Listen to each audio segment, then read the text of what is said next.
সন্তান নবী তোমার জানাজা পড়াবেন, কেন তুমি বারণ করতেছো? কারণটা কি?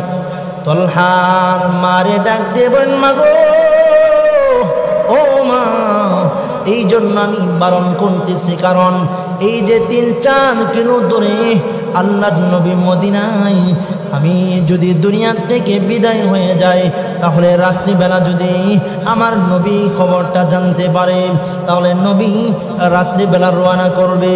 আর রাত্রিবেলা যদি আমার নবী রওনা করে, আমার নবী মদিনা থেকে আমার বাড়ি পর্যন্ত আসতে যাইয়াম অনেকগুলো ইহুদিদের বাড়ি পড়বে।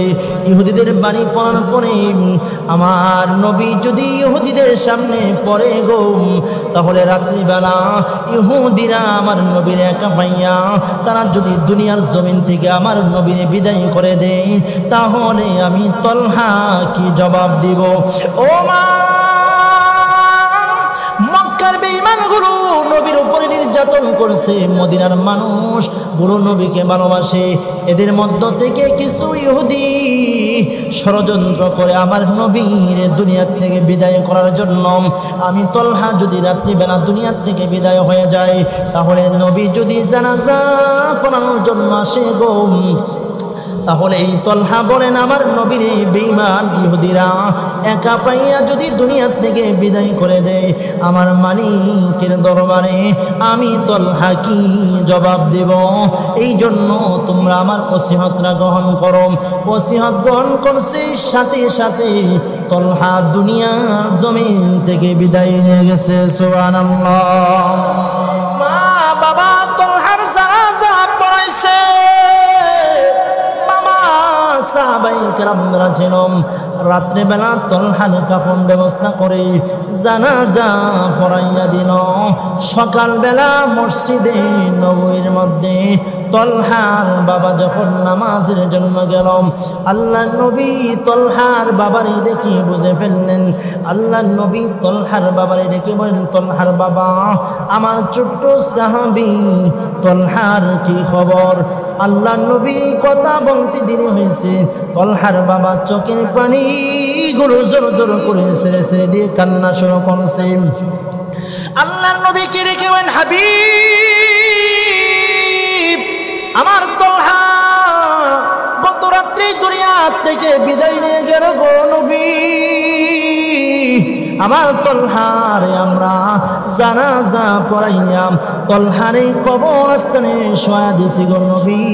কিন্তু আমার নবী ডাক দিয়ে বলেন, তলহার বাবা, আমি নবী না তোমাদেরকে বলে আসলাম, তলহার জানাজা আমি রাসূল নিজে পড়াইব। আল্লাহ নবী ডাক দিবেন, নবী গো নবীজি, এই জন্য আমি আপনাকে খবর দিই না, কারণ আপনার আশেক, আপনার মহব্বতের সাহাবী তলহা আমাদেরকে ওসিয়ত করে গেছেন। তলহা বলছেন, নবী যদি রাত্রিবেলা সেই ইহুদিরা পথের মধ্যে কাঁপাইয়া যদি আমার নবীকে রক্তাক্ত করেন, এটা তলহা বরদাস্ত করতে পারবে না। এই জন্য তলহা বলছে, আমরা যেন তারে জানাজা পড়াইয়া কাফন দাফন পড়াইয়া আমরা যেন কবরস্থানে শোয়া দেই। এই জন্য নবী গো, আপনি নবীরে তলহা সবচেয়ে বেশি ভালোবাসছে। সুবহানাল্লাহ। যেই মাত্র তলহার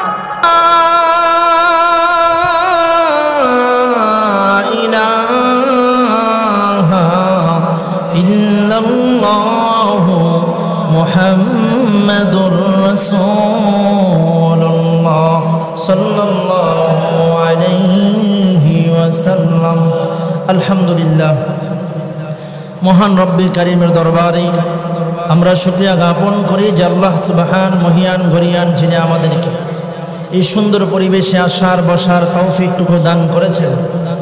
এই জন্য রব্বে কারীমের দরবারে আমরা শুকরিয়া জ্ঞাপন করছি। আলহামদুলিল্লাহ।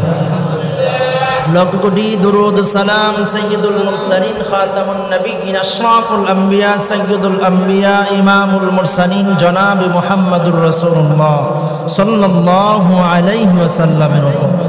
সম্মানিত হাজিরিন, পবিত্র কোরআনুল কারীমের এখানে আয়াতে কারিমা তেলাওয়াত করা হয়েছে, নবীর হাদিস তেলাওয়াত করা হয়েছে।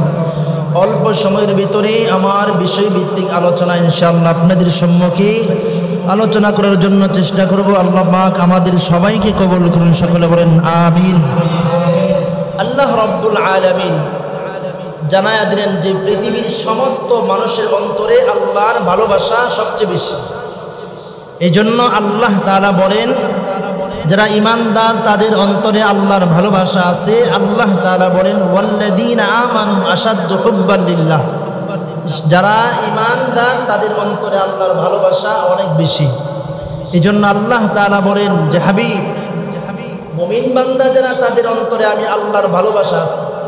এই যে খরমপুরের মাজারে অনেক দেখবেন পাগল ঘুরে, এদেরকে জিজ্ঞাসা করলে এরাও বলবে এই বেশ দর্শক কেন, বলবে আল্লাহকে ভালোবাসে এই জন্য।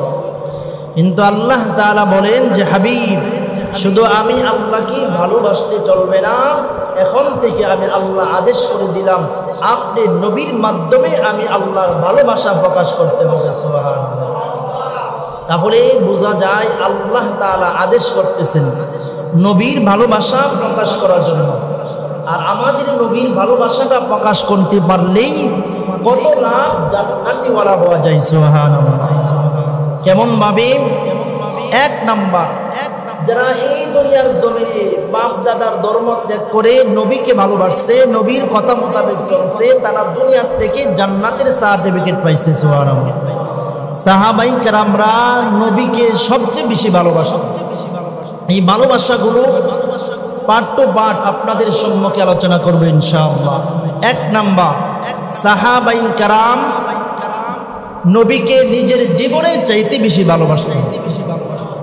সুবহানাল্লাহ। কেমন ভাবে? আল্লাহর নবী উহুদ যুদ্ধের ময়দানে যখন বিরতি নিছে যুদ্ধ, তখন নবীজি সাল্লাল্লাহু আলাইহি ওয়াসাল্লাম যায়েদ রাদিয়াল্লাহু তাআলা আনহুকে আদেশ করেছেন, যায়েদ যাও উহুদ প্রান্তরে যারা শহীদ হয়েছে তাদের লাশগুলো শনাক্ত করো। এই কথা বলে আল্লাহ তাআলার নবী বলেন যে আমার একজন সাহাবী, বিশেষ করে এই সাহাবীকে তালাশ করবা। কোন সাহাবী? সাআদ ইবনে রবি, এই সাহাবীকে তালাশ করবা। সুবহানাল্লাহ। আল্লাহর নবী বলেন যাও। এই কথা বলছে এই যায়েদ ইবনে সাবিত, তিনি দৌড় দিচ্ছেন। দৌড় দেওয়ার পরে আল্লাহর নবী বলেন যায়েদ দাঁড়াও। সাআদ ইবনে রবিকে পাইলেই আমি নবীর পক্ষ থেকে সালাম দেবা। সুবহানাল্লাহ। যায়েদ রাদিয়াল্লাহু তাআলা আনহু নবীর এই কথাটা শোনা মাত্রই, নবীর কথা শুনে যায়েদ একটা দৌড় দিছে। আবার নবী যায়েদকে ডেকে বলেন যায়েদ দাঁড়াও। শুধু সাআদ ইবনে রবিকে শুধু সালাম দিবা তা নয়, সাআদ কি ডেকে ডেকে বলবা সাআদ এই মুহূর্তে তোমার কেমন লাগে এই অবস্থাটাও জেনে আসবা। সুবহানাল্লাহ। সাআদ ইবনে রাদিয়াল্লাহু তাআলা আনহুর ব্যাপারে যখন এই কথা বললেন, যায়েদ রাদিয়াল্লাহু তাআলা আনহু উহুদ যুদ্ধের ময়দানে চলে গেল। একে একে এক একজন শহীদের লাশ তালাশ করতেছেন। বিশেষ করে সাআদ ইবনে রবির লাশটাকে যায়েদ রাদিয়াল্লাহু তাআলা আনহু তালাশ করতেছেন। এক পর্যায়ে সাআদ ইবনে রবির লাশটাকে পেয়ে গেছে। সুবহানাল্লাহ। এই সাহাবীকে যখন পাইলেন, যায়েদ বলেন আমি যখন সাআদকে পাইলাম, আমি তখন তাকায় দেখি সাআদ জীবিত অবস্থায় মাটির মধ্যে ঘোরাঘুরি করতেছে। সুবহানাল্লাহ। যায়েদ ডাকতে এই অবস্থার মধ্য দিয়ে যখন আমি সাআদকে পাইলাম, পাওয়ার পরে আমি সর্বপ্রথম সাআদকে দেখতে বললাম, সাআদ এই মুহূর্তে নবী তোমাকে সালাম দিছে। সুবহানাল্লাহ। সাআদ এই যে মাটির মধ্যে মৃত্যুর শয্যায় ঘোরাঘুরি করতেছে, ইতিমধ্যে নবীর সালামটা যখন পাইছেন, সাআদ যেন মুহূর্তের জন্য আবার প্রাণটা ফিরে পাইছে। সাদ নবীর সালাম গ্রহণ করলেন, উল্টা নবীকেও সালাম দিছে সুবহানাল্লাহ। সাথে যায়েদকেও সালাম দিছে। দেওয়ার পরে আল্লাহর হাবিবের সাহাবী বলেন, ও সাদ, আমার নবী আরেকটা প্রশ্ন তোমার কাছে করার জন্য বলছি। এই প্রশ্নটা হলো, এই মুহূর্তে তুমি যে হালতে আছো, এই হালত তোমার কাছে কেমন লাগতেছে এটা জানার জন্য। সাদ ডেকে বলেন, ও যায়েদ, এই মুহূর্তে নবীকে বলবা, নবী গো, এই মুহূর্তে আমি সাদ যেন জান্নাতের সুঘ্রাণ পাইতেছি সুবহানাল্লাহ। এই যে সাদ নবীরে ভালোবাসে, কারণ সাদ একটা দুইটা নয়, একটা দুইটা নয়। যায়েদ বলেন, এই কথাগুলো যখন বলতেছিলাম, সাদের শরীরের মধ্যে একটা দুইটা নয় 70টা তীরের আঘাত ছিল। এই 70টা তীরের আঘাত লইয়া সাদ মাটির মধ্যে লড়াই করছে, রক্তাক্ত হয়েছে, তারপরেও নবীর ভালোবাসা প্রকাশ করছে সুবহানাল্লাহ। এই ঘটনার মাধ্যমে বোঝা যায় সাদ নিজের জীবনের চাইতে সাহাবীরা নবীরে ভালোবাসে, ঠিক না? দ্বিতীয় নাম্বার, আল্লাহর নবী বলেন, যারা দুনিয়ার জমিনে আমি নবীর ভালোবাসা প্রকাশ করবে, ভালোবাসবে, সাহাবাই কেরামদের অন্তরে নিজের বাবার চাইতে রাসূলকে সাহাবীরা ভালোবাসে সুবহানাল্লাহ। নবীর সাহাবীরা নিজের বাবার চাইতে নবীকে ভালোবাসে। কেমন ভাবে? নবীর একজন সাহাবী আব্দুল্লাহ ইবনে উবাই ইবনে সুলুল, উনি একজন মুনাফিক, যার সন্তানের নাম হলো আব্দুল্লাহ, তিনি নবীর সাহাবী সুবহানাল্লাহ। বাবা বলেন মুনাফিকের লিডার, আর সন্তান নবীর সাহাবী। আল্লাহ নবীর সাহাবী নিজের বাবার চাইতেও নবীকে ভালোবাসে। কেমন ভাবে ভালোবাসে একটু ধারণা করবেন। আল্লাহর নবী একটা জামাত লইয়া মদিনার একটা রাস্তা দিয়ে হেঁটে হেঁটে যায়। বলেন তো দেখি, অনেকগুলো মানুষ যদি মরুভূমির রাস্তা দিয়ে হেঁটে হেঁটে যায়, পায়ের ধুলা উড়বে কি উড়বে না? এই একজন মুনাফিক উবাই ইবনে সুলুল একটা গাছের নিচে বসা। এই অবস্থার মধ্য দিয়ে সাহাবীদের দল যখন নবী যখন এই দিকে অতিক্রম করলো, পায়ের ধুলা দেখি এই বেঈমান, এই মুনাফিক আব্দুল্লাহ ইবনে উবাই ইবনে সুলুল আল্লাহর নবীকে সম্বোধন করে বলেন, দেখো ছোট লোক মুহাম্মদ এই দিকে যাইতেছে, ছোট লোক মুহাম্মদের পায়ে ধুলোগুলো আমাদের শরীরে লাগতেছে। নাউযুবিল্লাহ। নবীকে ছোট লোক বলছে। এই যে কথাটা বলছে সাহাবীরা সেখানে এই কথাটা স্পষ্ট শুনছে, কিন্তু এই জামাতের ভিতরে ওনার সন্তান আব্দুল্লাহ, নবীর সাহাবী আব্দুল্লাহ ছিলেন। আব্দুল্লাহ এই কথাটা শোনা মাত্রই আল্লাহর হাবিবরে ডাক দেওয়ার, হাবিব, এই মুহূর্তে আপনি যদি আমাকে আদেশ করেন গো পয়গম্বর, আমি এই তরবারিটা লইয়া আমার বাবা মুনাফিক উবাই ইবনে সুলুলের মাথাটা কেটে আপনি নবীর পায়ে এই মুহূর্তে আমি ফেলে দেব সুবহানাল্লাহ। নিজের বাবা চাইতে রাসূলকে সাহাবী আব্দুল্লাহ নিজের বাবার চাইতে বেশি ভালোবাসে, ঠিক না? এই জন্য নবীর সাহাবীরা নিজের বাবার চাইতেও রাসূলকে বেশি ভালোবাসে। 3 নাম্বার, নবীর সাহাবীরা ছোট ছোট বাচ্চারা পর্যন্ত নবীরে ভালোবাসে। আল্লাহর হাবিব সাল্লাল্লাহু আলাইহি ওয়াসাল্লামকে ছোট ছোট বাচ্চা পর্যন্ত নিজের বাবার চাইতে রাসূলকে বেশি ভালোবাসেন। আল্লাহর নবী মক্কা ছেড়ে মদিনায় হিজরত করবেন। এই অবস্থার মধ্য দিয়ে মদিনার সমস্ত মানুষগুলো নবীকে স্বাগতম জানানোর জন্য মদিনার মানুষগুলো অপেক্ষায় রইলেন।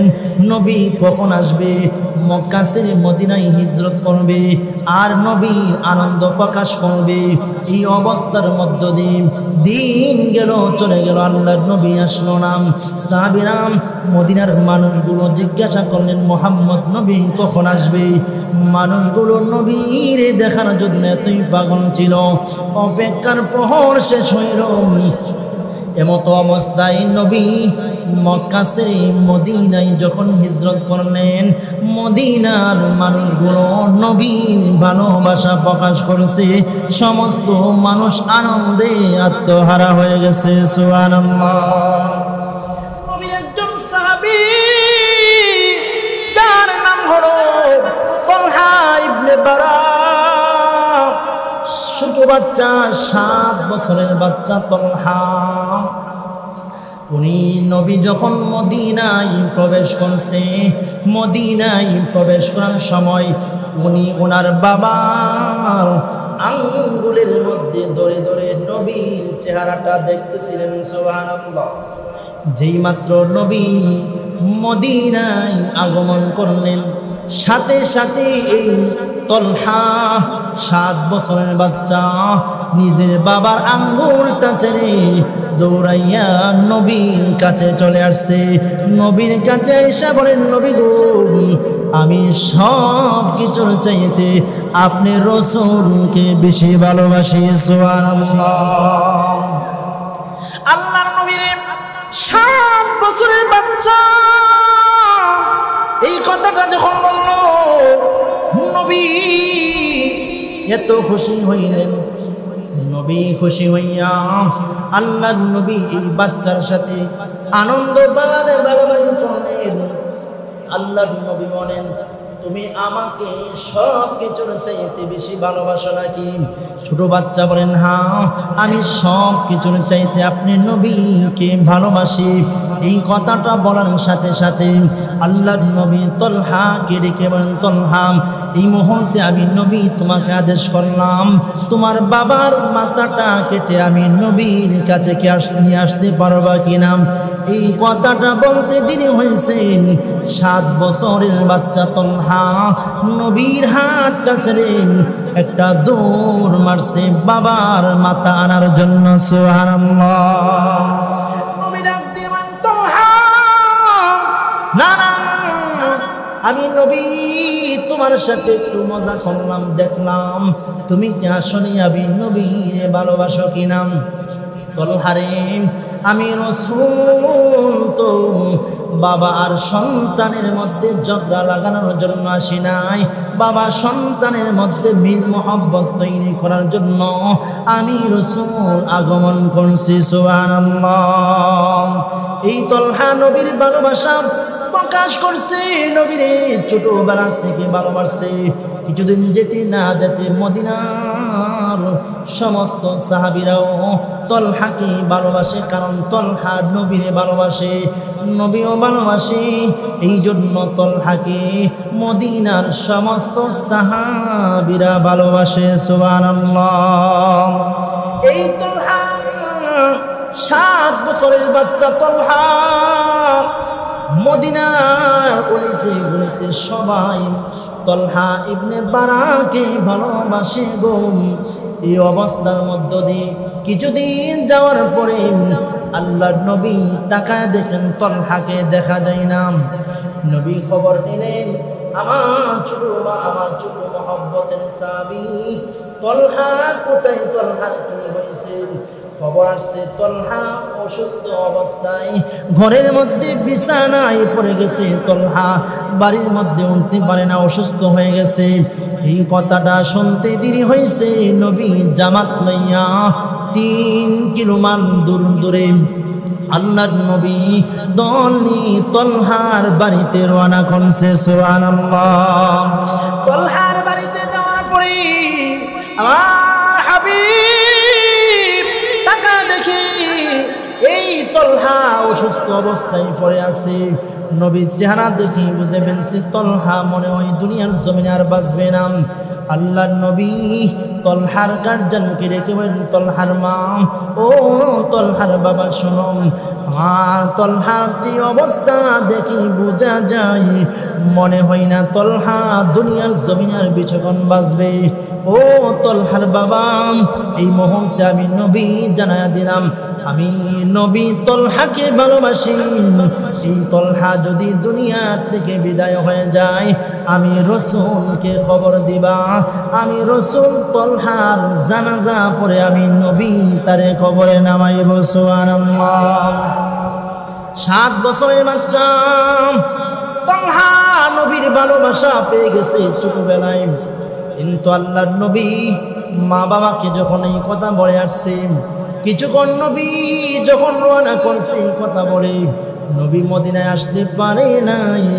রাত্রিবেলায় তলহা দুনিয়া থেকে বিদায় হয়ে গেছে। তলহা যেই দুনিয়া থেকে বিদায় হয়ে গেল, এর আগ মুহূর্তে তলহা নিজের মা বাবারই দেখে মাগো, ও মা, আমার নবী কি বলে গেল।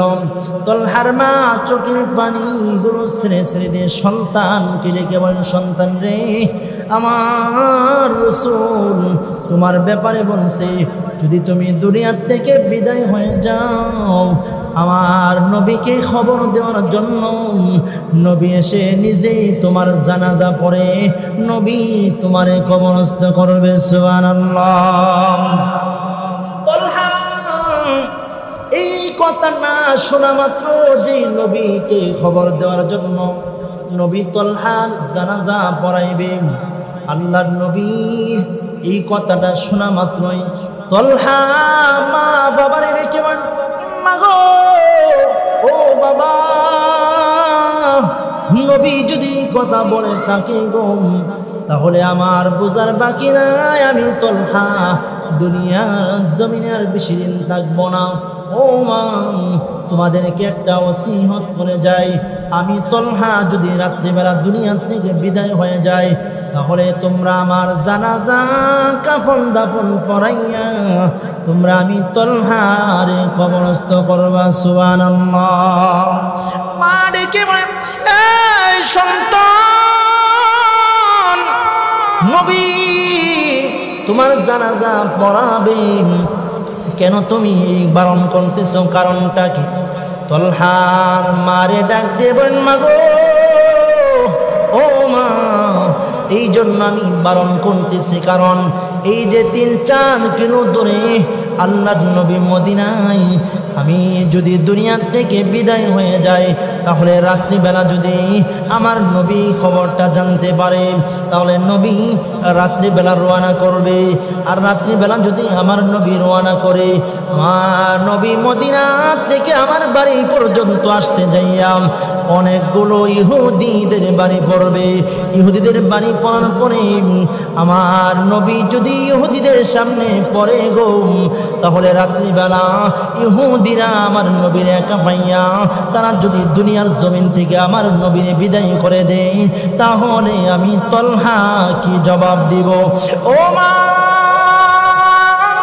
মক্কার বেঈমানগুলো নবীর উপরে নির্যাতন করছে, মদিনার মানুষ গুরু নবীকে ভালোবাসে, এদের মধ্য থেকে কিছু ইহুদি ষড়যন্ত্র করে আমার নবীর দুনিয়া থেকে বিদায় করার জন্য আমি তলহা যদি রাত্রিবেলা দুনিয়া থেকে বিদায় হয়ে যায় তাহলে নবী যদি জানাজা পড়ানোর জন্য আসে গো, তাহলে এই তলহা বলেন আমার নবীর বেঈমান ইহুদিরা একা পাইয়া যদি দুনিয়া থেকে বিদায় করে দেয় আমার মালিকের দরবারে আমি তলহা কি জবাব দেব? এই জন্য তোমরা আমার ওসিয়তটা গ্রহণ করো। ওসিয়ত গ্রহণ করছে, সাথে সাথে তলহা দুনিয়া জমিন থেকে বিদায় নিয়ে গেছে। সুবহানাল্লাহ। মা বাবা তলহার জানাজা পড়াইছে, সাহাবাই কেরামরা ছিল রাত্রিবেলা তলহার কাফন ব্যবস্থা করে জানাজা পড়াইয়া দিল। সকালবেলা মসজিদে নববীর মধ্যে তলহার বাবা যখন নামাজের জন্য গেল, আল্লাহ নবী তলহার বাবারে দেখি বুঝে ফেললেন। আল্লাহ নবী তলহার বাবারে দেখে বলেন, তলহার বাবা, আমার ছোট্ট সাহাবী তলহার কি খবর? আল্লাহ নবী কথা বলতে দেরি হয়েছে, তলহার বাবা চোখের পানিগুলো জোর জোর করে ছেড়ে ছেড়ে দিয়ে কান্না শুরু করছে। আল্লাহ নবীকে রেখে বলেন, হাবিব, আমার তলহা গত রাত্রি দুনিয়া থেকে বিদায় নিয়ে গেল গো নবী। আমার তলহারে আমরা জানাজা পড়াইলাম, তলহারে কবরস্থানে শোয়া দিছি গো নবী। কিন্তু আমার নবী ডাক দিয়ে বলেন, তলহার বাবা, আমি নবী না তোমাদেরকে বলে আসলাম, তলহার জানাজা আমি রাসূল নিজে পড়াইব। আল্লাহ নবী ডাক দিবেন, নবী গো, নবীজি, এই জন্য আমি আপনাকে খবর দিই না, কারণ আপনার আশেক, আপনার মহব্বতের সাহাবী তলহা আমাদেরকে ওসিয়ত করে গেছেন। তলহা বলছেন, নবী যদি রাত্রিবেলা সেই ইহুদিরা পথের মধ্যে কাঁপাইয়া যদি আমার নবীকে রক্তাক্ত করেন, এটা তলহা বরদাস্ত করতে পারবে না। এই জন্য তলহা বলছে, আমরা যেন তারে জানাজা পড়াইয়া কাফন দাফন পড়াইয়া আমরা যেন কবরস্থানে শোয়া দেই। এই জন্য নবী গো, আপনি নবীরে তলহা সবচেয়ে বেশি ভালোবাসছে। সুবহানাল্লাহ। যেই মাত্র তলহার মৃত্যুর খবরটা নবী শুনছে, আল্লাহর হাবিব সহ্য করতে পারে নাই। নবী আমার সাথে সাথে তলহার কবরস্থানে রওনা করছে। আর নবী সাহাবাই কেরামকে লইয়া তলহার কবরস্থান সামনে দাঁড়াইয়া, নবী তলহার কবরস্থানের সামনে দাঁড়াইয়া মালিকের দরবারে দুইটা হাত তুলে মালিকের ডাক দিয়ে বলেন, মালিক, আমার তলহা আমি নবীর করে যা দিয়ে ভালোবাসি, এই তলহাকে আমি নবীও ভালোবাসি। এই জন্য মালিক, আমার তলহার সাথে আপনি মালিক যখন সাক্ষাৎ করবেন, সর্বপ্রথম নবী আমার মালিকের কাছে বলছেন, মালিক, আমার তলহার সাথে আপনি মালিক যখন সাক্ষাৎ করবেন, আপনি তলহার সাথে হাসি মুখে আমার তলহার সাথে আপনি সাক্ষাৎ করবেন। সুবহানাল্লাহ। তাহলে ছোট বাচ্চা নবীর ছোটবেলা থেকে কলিজা দিয়ে ভালোবাসছে। এই জন্য রাসূল জানায় দিয়েছেন, আমার তলহা দুনিয়া থেকে জান্নাতের সার্টিফিকেট পাইছে। সুবহানাল্লাহ। তাহলে সাহাবীরা ছোট অবস্থার মধ্য দিয়েও নিজের বাবার চাইতে রাসূলকে ভালোবাসে, ঠিক কিনা? 4 নাম্বার, সাহাবীরা নয়, মা বাবারও সন্তানের চাইতে নবীরে মা বাবারও নবীর সাহাবী যারা মা বাবা তারাও সন্তানের চাইতে রাসূলকে বেশি ভালোবাসে। সাহাবীরা তো নবীর ভালোবাসে, আবার বাবার চাইতে নবীকে বেশি ভালোবাসে। কিন্তু মহিলারা মা বাবারও নিজের সন্তানের চাইতে রাসূলকে বেশি ভালোবাসে। আমার নবী যখন মদিনায় গেলেন, মদিনায় যাওয়ার পরে মা বাবাও সন্তানের চাইতে রাসূলকে ভালোবাসেন। নবীর একজন সাহাবী যার নাম হলো আনাস রাদিয়াল্লাহু তাআলা আনহু। আনাস ছোট অবস্থায় ওনার মাত্র বয়স হলো 8 বছর বয়স। নবীর সাহাবী আনাস রাদিয়াল্লাহু তাআলা আনহু 8 বছরের বয়স অবস্থায় ওনার মা বাবা নবীর কাছে ভালোবাসা প্রকাশ করেছে। ওনার মা ওনাকে হাতে ধরে আল্লাহর নবী দরবার নিয়ে হাজির হয়ে গেছে। সুবহানাল্লাহ। আনাস মাত্র 8 বছর বয়স, মা 8 বছর বয়সের বাচ্চাকে হাতে ধরে আল্লাহর নবীর কাছে নিয়ে আসছে। সুবহানাল্লাহ। আনাস রাদিয়াল্লাহু তাআলা আনহু ছোট অবস্থায় উনার মা নবীর কাছে আইসা নবীর ডাক দেবেন, হাবিব এই মদিনার আনসার সাহাবীরা অনেকেই অনেক কিছু আপনাকে দিছে গো পয়গম্বর, কিন্তু আমি আপনাকে কিছুই হাদিয়া দিতে পারলাম না। নবী গো, এই মুহূর্তে আমি আপনার কাছে আমার সন্তান আনাসের 8 বছর বয়স, এই মুহূর্তে আমার আনাসকে আপনি নবীর কাছে হাদিয়া দিয়ে দিলাম। সুবহানাল্লাহ। আমার সন্তানকে আপনি নবী যতদিন মনে চাই ততদিন আপনি নবী তাকে খেদমতে লাগায়া দেন। সুবহানাল্লাহ। এতে প্রমাণ হইল কি নিজের মা বাবা ও সন্তানের চাইতে রাসূলকে বেশি ভালোবাসে, ঠিক না?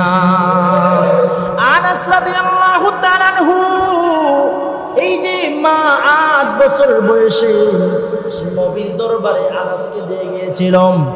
আনাস বলেন 18 বছর বয়সে আনাস বলেন আমি নবীর দরবারে 10 বছর নবীর সাথে ছিলাম, নবীর খেদমতে ছিলাম। আমার নবীর সাথে তাইখা আমি 10 বছর কাটাইছি, কিন্তু আমার নবী 10 বছরের ভিতরে আমি আনাসকে কোনোদিন দমক দিবে দূরের কথা, আমি আনাসকে নবী কোনোদিন আঘাত করবে দূরের কথা। এই 10 বছরের ভিতরে আমি আনাসকে নবী কোনোদিন ধমক দিয়ে দেখে নাই। সুবহানাল্লাহ। তাহলে এখানে বোঝা যায় 4 নাম্বার সেক্টরে রাসূলকে নিজের মা বাবা সন্তানের চাইতে রাসূলকে বেশি ভালোবাসে, ঠিক না? নবীর সাহাবী আনাস রাদিয়াল্লাহু তাআলা আনহু বলেন, সাহাবায়ে কেরামরা আমার নবীকে যেমন ভাবে সাহাবায়ে কেরামরা জানের চাইতে, জীবনের চাইতে, মা বাবার চাইতে, সন্তানের চাইতে যারা যেভাবে নবীর ভালোবাসা প্রকাশ করেছে, সাহাবীদের মধ্য থেকে অনেক সাহাবীরা নিজের সম্পদের চাইতে আমার নবীকে বেশি ভালোবাসে। সুবহানাল্লাহ। সাহাবীরা নবীকে নিজের সম্পদের চাইতে রাসূলকে বেশি ভালোবাসে। আমার নবী সাহাবায়ে কেরামরা নবীকে নিজের সম্পদের চাইতে নবীকে বেশি ভালোবাসে। কেমন ভাবে? নবীর সাহাবী আনাস রাদিয়াল্লাহু তাআলা আনহু বলেন, মদিনার একজন দুর্বল সাহাবী ছিলেন। এই দুর্বল সাহাবী ওনার যে একটা জায়গা, একজন শক্তিশালী আরেকজন লোক ছিলেন। এই শক্তিশালী প্রভাবশালী লোক তার একটা খেজুর গাছ এমনভাবে বাঁকা হইয়া গরিব সাহাবীর সীমানা অতিক্রম করছে। কিন্তু বড় লোক যে ব্যক্তি যার গাছ তারা হলো প্রভাবশালী জন্য তাকে কিছু কথা শুনে না। এই সাহাবী নবীর কাছে এসে বলেন, নবী গো, আমার সাথে একজন ব্যক্তি যার একটা খেজুর গাছ বাঁকা হইয়া আমার বাড়ি পর্যন্ত সীমানা অতিক্রম করছে, কিন্তু আমি সীমানা অতিক্রম করার কারণে আমি নতুন দেওয়াল দিতে পারতেছি না। নবী গো, আপনি যদি একটু বলতেন তাহলে মনে হয় আপনার কথা শুনতে পারতাম। আল্লাহর নবী ওই ব্যক্তিকে ডাকাইলেন। আল্লাহর নবী আয়েশা বলেন, ওই ব্যক্তি শোনম, তোমার যে একটা খেজুর গাছ, এই খেজুর গাছটা আমি নবী তোমাকে বললাম এই খেজুর গাছটা এই সাহাবীকে তুমি দিয়ে দাও।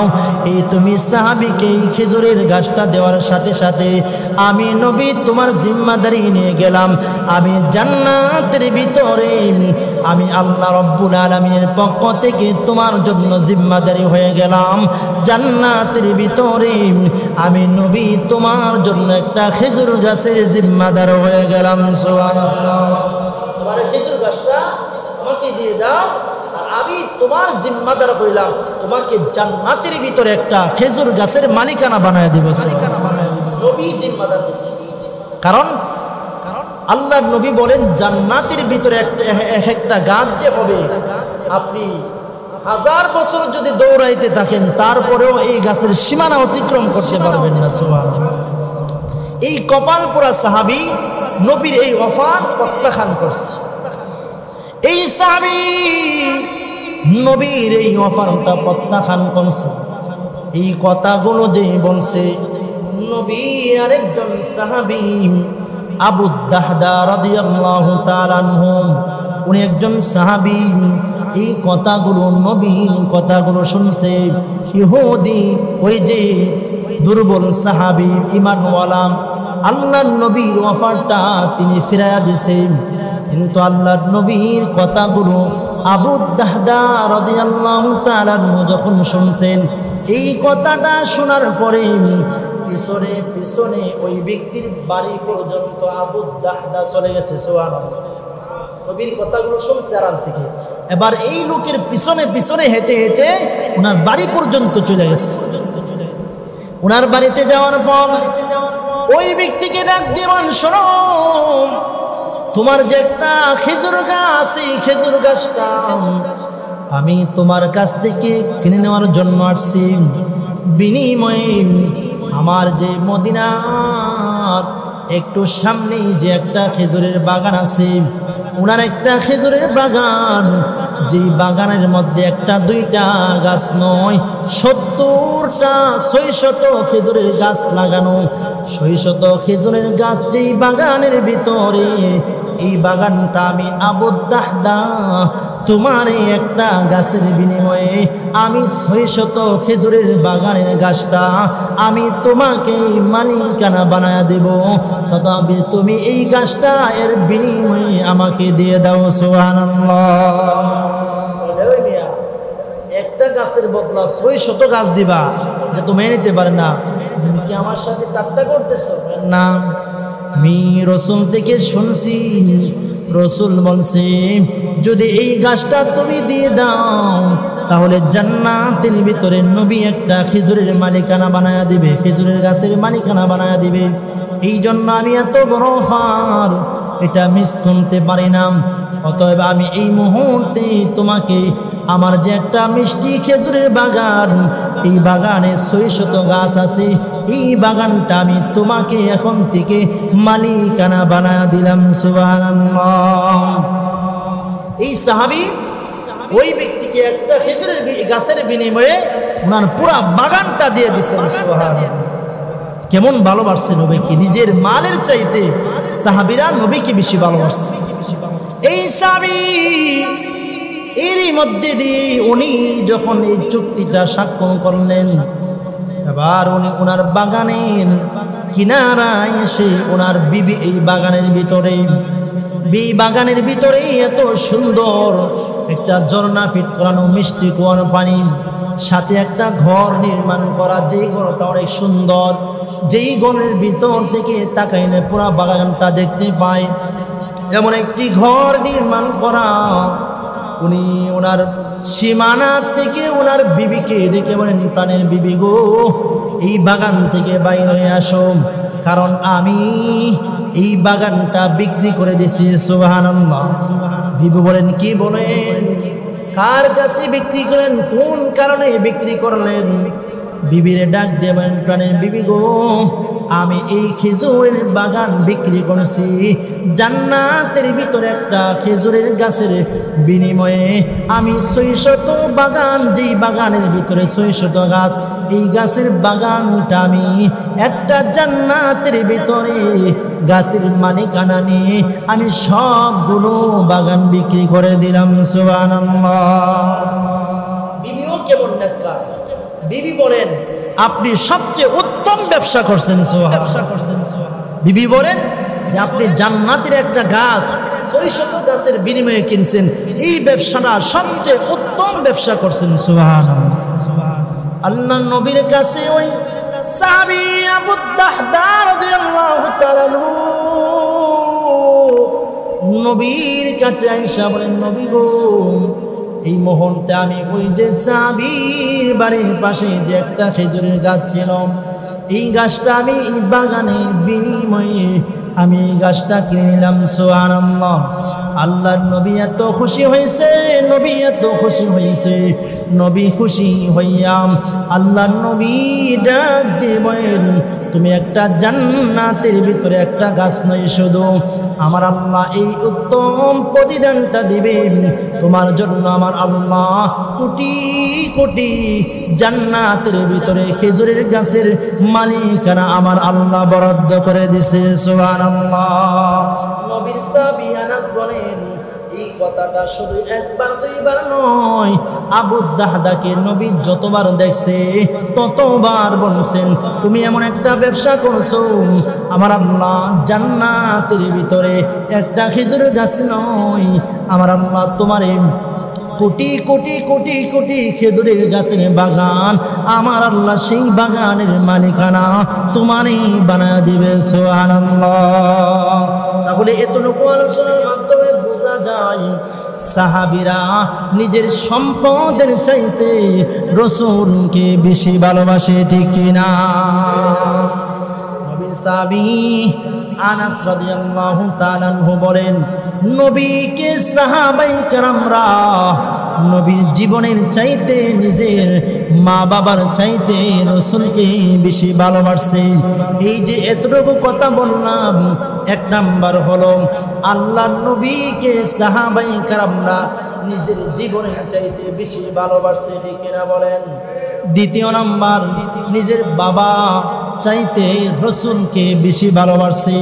তিন নাম্বার, নিজের মা বাবা সন্তানের চাইতে নবীকে বেশি ভালোবাসে।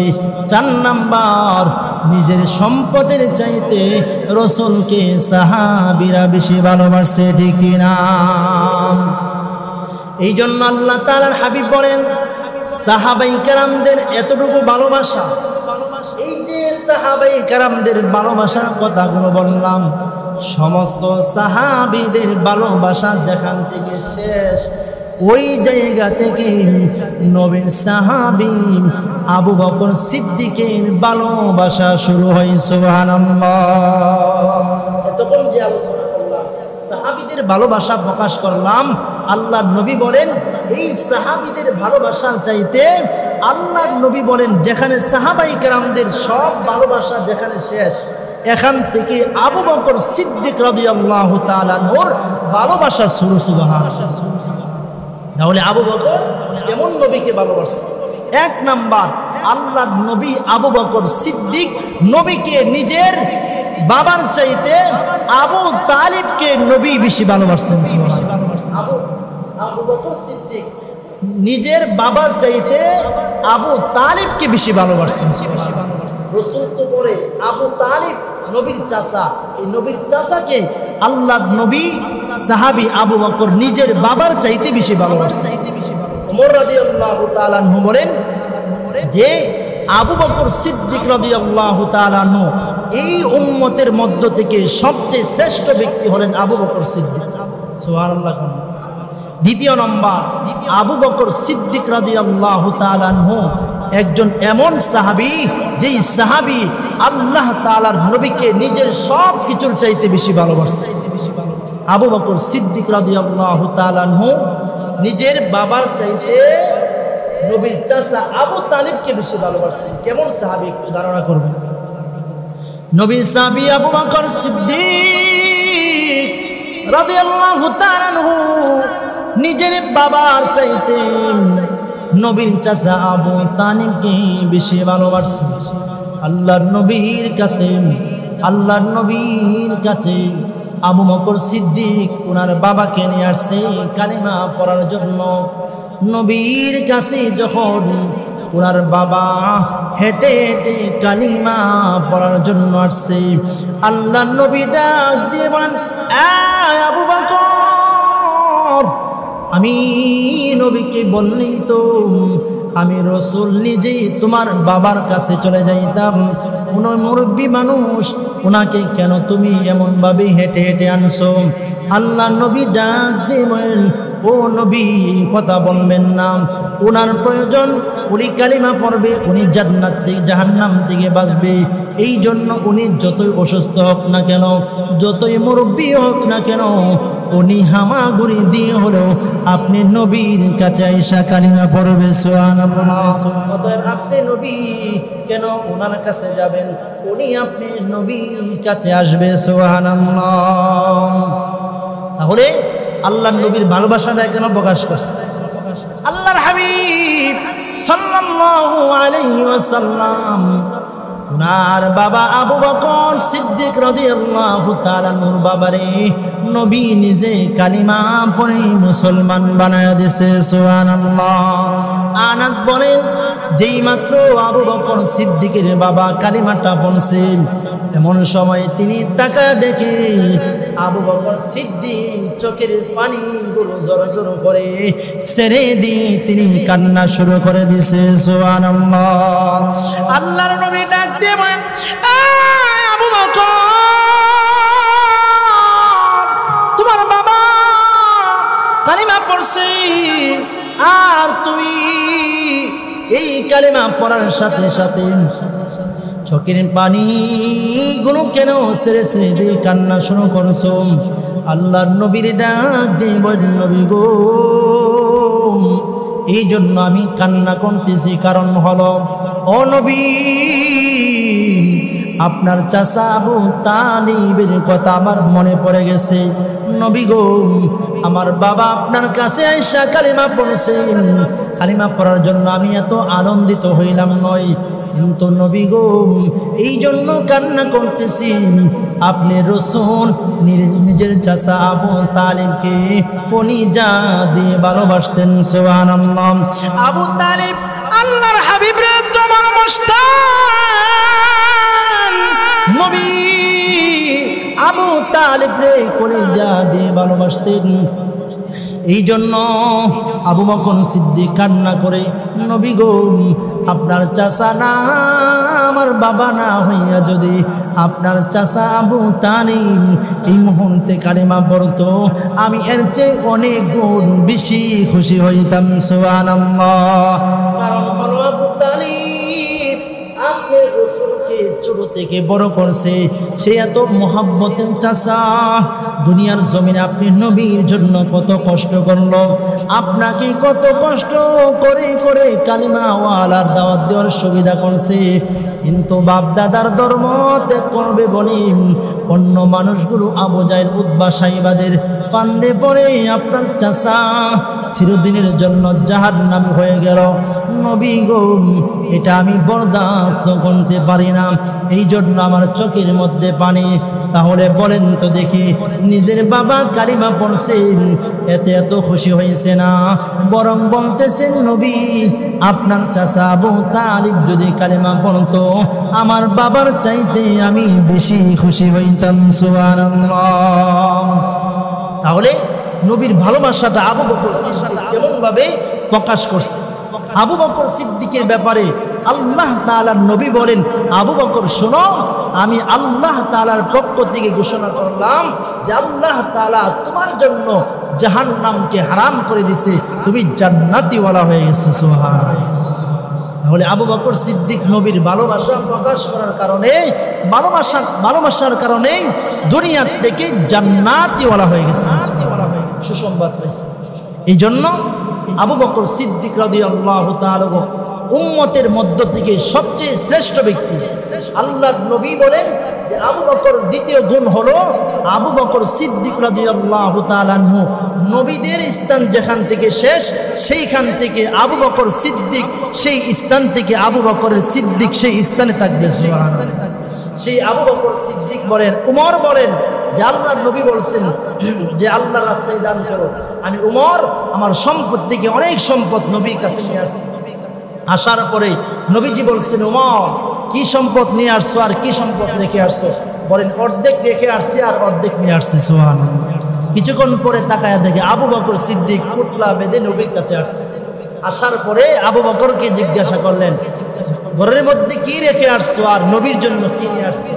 আল্লাহর নবীকে জবাব দিয়েছেন, ইয়া রাসূলুল্লাহ আমি যা আছে সব নিয়ে আসছি আর ঘরের মধ্যে আল্লাহ এবং তার রাসূলকে রেখে আসছি সুবহানাল্লাহ। কেমন ভালোবাসা!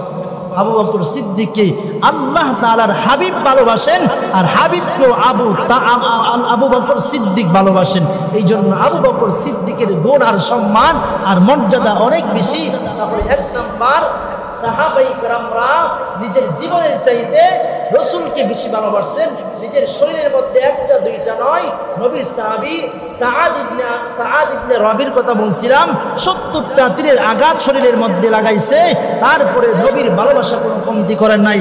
সাহাবায়ে কেরামদের মধ্য থেকে নিজের বাবার চাইতে সন্তানগুলো রাসূলকে বেশি ভালোবাসছে, মা তার সন্তানের চাইতে রাসূলকে বেশি ভালোবাসছে। আবু বকর সিদ্দিক সব কিছুর চাইতে নবীকে বেশি ভালোবাসছে। সুবহানাল্লাহ। আবু বকর সিদ্দিকের ব্যাপারে আল্লাহর নবী বলতেছেন, জান্নাতের এমক এমক দরজা তাদেরকে ডাকবে, কাদেরকে? যারা ৫ ওয়াক্তের নামাজ পড়ে, নামাজের দরজা তাকে ডাকবে, যাও জান্নাতে এদিকে আসো। রোজার দরজা তাকে ডাকবে, এদিকে আসো। ৮টা দরজা তাকে, ৮টা নেক আমলকারীকে ৮ দিক থেকে ডাকবে। আবু বকর সিদ্দিক বলেন, আপনার সাহাবীদের মধ্যে এমন কোন সাহাবী আছে কিনা যেই সাহাবীকে ৮টা দরজা ডাক দিবে? আল্লাহর নবী বলেন, সেই সাহাবী আবু বকর তুমি। সুবহানাল্লাহ। তাহলে আবু বকর সিদ্দিক নবীকে ভালোবাসছে নিজের জীবনের চাইতে, রাসূলকে বেশি ভালোবাসছে নবীর আদর্শ মাইনা নাকি না মাইনা। তাহলে নবীর ভালোবাসা, তখনই নবী আপনার প্রতি খুশি হবেন। কখন? আল্লাহর নবী বলেন, মান আহাব্বা সুন্নতি ফাকাদ আহাব্বানি ওয়া মান আহাব্বানি কানা মাই ফিল জান্নাহ। আল্লাহর নবী বলেন, ওই সমস্ত উম্মত যারা দুনিয়াতে আমি নবীর সুন্নতকে মহব্বত করবে, সেই যেন আমি নবীকে মহব্বত করলো, এই ব্যক্তি আমি নবীর সাথে জান্নাতে থাকবে। তাহলে নামাজ পড়তে হবে কিনা? রোজা, হজ, যাকাত যাদের উপরে ফরজ, এগুলো আদায় করতে হবে কিনা? দুনিয়ার সমস্ত গুনাহ থেকে নিজেকে পবিত্র করতে হবে কিনা? আল্লাহ তাআলা বলেন যে, উম্মত তোমাদের কাজ হলো সৎ কাজের আদেশ করবা, অসৎ কাজ থেকে মানুষকে নিষেধ করবা। এই জন্য আপনি নামাজ পড়েন না এক ব্যক্তি, ওই ব্যক্তি অসৎ পথে আছে। এক ব্যক্তি গান শোনে, এক ব্যক্তি মদ খায়, গাঞ্জা খায়, ইয়াবা খায়, ওই ব্যক্তি বেলাইনে চলে গেছে। আপনি উম্মত হিসাবে, আপনি আল্লাহর বান্দা হিসাবে আপনার দায়িত্ব হলো ওই ব্যক্তিকে খারাপ লাইন থেকে এনে নামাজে দাবিত করা। দ্বীনের পথে প্রত্যেকটা উম্মতের দায়িত্ব হলো সৎ কাজের আদেশ করবে, অসৎ কাজ থেকে নিষেধ করবে। ঠিক কিনা বলেন? এই জন্য নামাজ পড়ার লাগবে কিনা ইনশাআল্লাহ?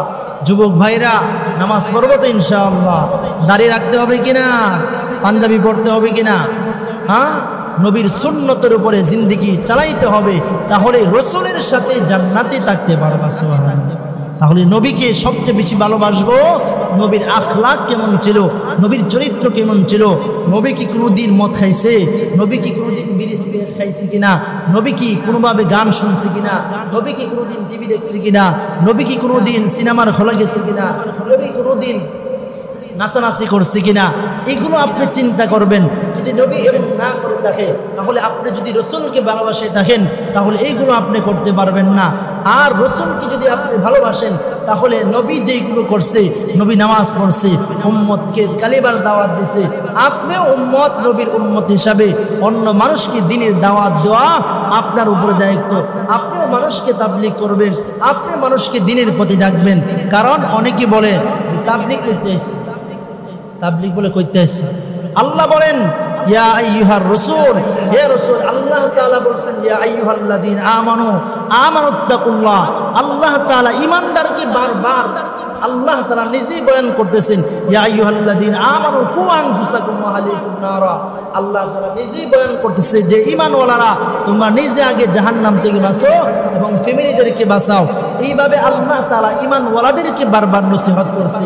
তাহলে আল্লাহ তাআলা নসিহত করছে, এই জন্য উম্মত এমনভাবে চলে, এই জন্য উম্মতদেরকে তাবলীগের মাধ্যমে, দ্বীনের মাধ্যমে, দাওয়াতের মাধ্যমে নামাজি ওয়ালা বানাইতে হবে। ঠিক কিনা বলেন?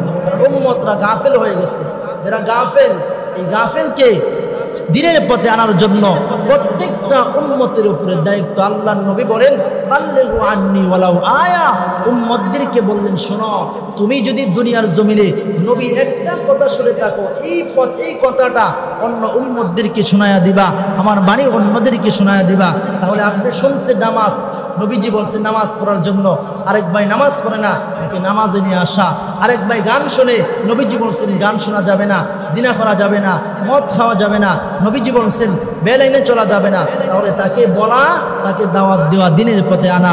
আল্লাহ পাক রব্বুল আলামিন আমাদেরকে নবীর ভালোবাসা নিয়ে দুনিয়ার জমিনে নবীর মহব্বত, আল্লাহ তাআলার ভালোবাসা তখনই প্রকাশ হবে, তখনই আল্লাহ তাআলা খুশি হবে, যখন নবী খুশি হবেন। আর নবী তখনই খুশি হবে যখন আপনি সুন্নতের উপর আমল করবে। জন্য আল্লাহ তাআলা নবী বলেন সব কিছুর চাইতে নবীকে ভালোবাসবা। লা ইউমিনু আহাদুকুম হাত্তা আকুনা হাব্বা ইলাইহি মিন ওয়ালিদিহি ওয়া ওয়ালাদিহি ওয়ান নাস আজমাইন। সাহাবায়ে কেরামদের ভালোবাসা বললাম, তারা কেমন ভাবে ভালোবাসা প্রকাশ করছে, তুমিও এমন ভাবে নবীর ভালোবাসা প্রকাশ করবা। আল্লাহ তাআলা জানায়া দিয়েছেন যে ঈমানদার অন্তরে আল্লাহর ভালোবাসা বেশি, তবে এইভাবে ভালোবাসলে হবে না। আমি আল্লাহ যেই সিস্টেম দিলাম এই সিস্টেমে তুমি ভালোবাসবা। এক নম্বরে আল্লাহ বলেন কুল ইন কুনতুম তুহিব্বুনাল্লাহ ফাত্তাবিউনি ইউহিব্বুকুমুল্লাহ ওয়া ইয়াগফির লাকুম যুনুবাকুম ওয়াল্লাহু গফুরুর রহিম। আল্লাহ তাআলা বলেন হে নবী আপনি বলেন তারা যেন আপনি রাসূলকে ভালোবাসে, আপনি রাসূলকে যদি ভালোবাসে আমি আল্লাহ তাকে ভালোবাসবো।